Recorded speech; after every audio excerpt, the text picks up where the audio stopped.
A plane carrying more than 140 passengers and crew skidded off a runway and into a nearby river. As the plane was landing, but it was a hard landing, and passengers are describing how the plane seemed to bounce on the runway before it did skid off into a nearby river. These are some pictures from the scene last night. Now, when the shot changes there, you'll be able to see just all that water around the plane. It didn't become submerged, it just sort of sat at that level in the river, and the passengers were able to get out. But I want to show you exactly where this unfolded. This was a charter plane that was carrying military and civilians from Guantanamo Bay in Cuba to Jacksonville, Florida, to a naval air base there, and that's where this all occurred. And the passenger has spoken about what happened once it skidded off the runway. Here's what she said. We climbed onto the wing. We were in water. We couldn't tell where we were, whether it was a river or an ocean. There was rain coming down. There was lightning and thunder. And we stood on that wing for a significant period of time. The rescue folks came. Eventually, somebody inflated a life raft that had been on the plane, and we began climbing into it. Everybody was helping everybody. What we do know is that once they were rescued, 21 people were taken to hospital, but we're hearing they had only minor injuries, just cuts and scrapes. And the Navy itself says this was a really close call. They know how lucky everyone was. Here's a spokesman from the Navy. It is a miracle. It could have ended we could be talking about a different story this evening, so I think there's a lot to say about the professionalism of the folks that helped the passengers off the airplane. There's a lot to say about that because it very well could be worse. Well, we know that it was weather related. There were some scattered thunderstorms in the area. We'll want to know why the crew elected to land, possibly during some weather rather than to wait till the weather had dissipated a little bit. That'll be a question. They'll be looking at the point where he touched down on the runway.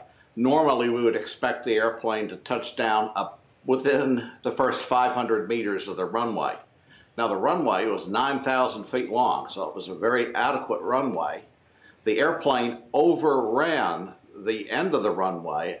My guess would be about 400 meters through some grass and gravel before it reached the river, and then had sufficient momentum to continue rolling into the river at least the length of the airplane.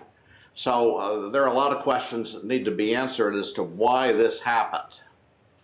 And you talk about the quite a picture there, having that plane overshoot the runway by so much when it's already such a lengthy runway. How likely is it for something like this to happen? Well, it's not likely at all. Mm-hmm. It's not likely at all. If the airplane had touched down in what we call the touchdown zone, there would have been plenty of runway remaining to stop. So we're going to be trying to determine why that didn't happen, or if he did touch down in the proper zone, why he didn't have sufficient reverse thrust and braking to be able to stop the airplane normally. The airplane should have not even needed the 9,000 feet of runway available to be able to land safely.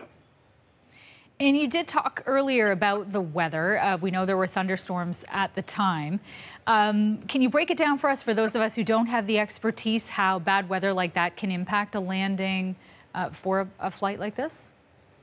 Well, if the runway's wet, the braking is impaired because the airplane can skid more easily.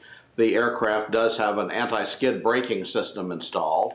But additionally, if there's thunderstorms in the area, we can have wind shear, or even something called downbursts, where a column of air descends very quickly right over the area and changes the direction of the wind over the ground quickly. So they'll be looking for evidence of wind shear.